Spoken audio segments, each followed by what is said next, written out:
women are told to be super women, to balance everything, career, kids, family, and they do it at the expense of themselves. Explain to us the psychological toll this has on women when they lose themselves in the process of living, of achieving societal norms. So Sonali, when you were asking me this question, it brought to mind a little video I saw on Facebook some time ago. It really had an impact on me. So it starts with a woman's back. She's wearing a sari and she's waiting for the bus. And then the bus comes and a man comes and tells her, get in. It implies that it's the husband. So both of them are going back home after a day's work. So it's a positive feeling. Then they get down from the bus and they go home, and the man sits in the veranda and tells the wife, can you get me a cup of tea? So she goes there in her sari, gives the tea to him. He's relaxing, taking off his clothes, and she's cooking. Then she tells him, said his name Sarat, Sarat, can you help the children with this homework? I can't. Can you do it, please? I'm tired. So she meekly goes, sits the children down, puts the books in front, and she's cooking. Then she says, Sarat, the dinner is ready. Shall we eat? She's still wearing her sari.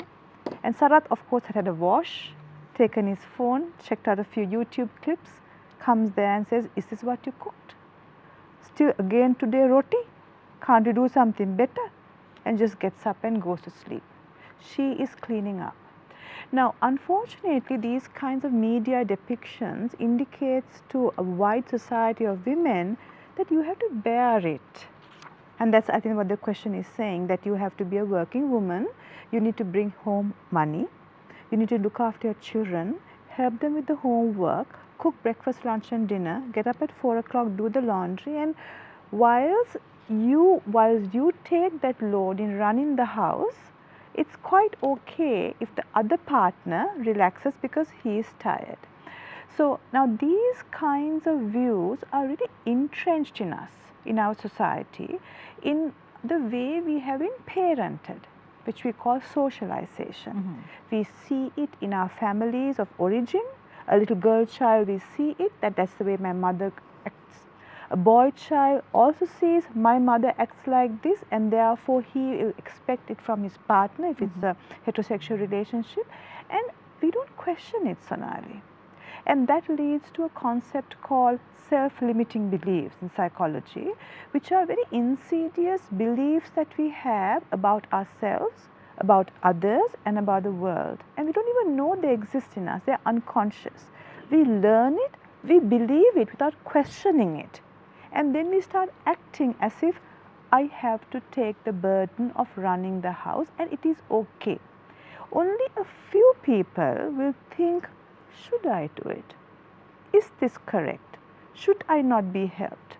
Now, only very few people will have the capacity to think differently. So, in certain governments and societies, this insight is given to its people by policies and changing educational structures, where young people are taught to rethink societal norms from younger ages, to think, well, is this right? Is the way our structure should be? Shouldn't both parties help each other? Should it be a togetherness game? And when that happens, societies little by little through the generations start looking at life differently. And then this burden that you said could be changed. But it takes a few generations. Okay.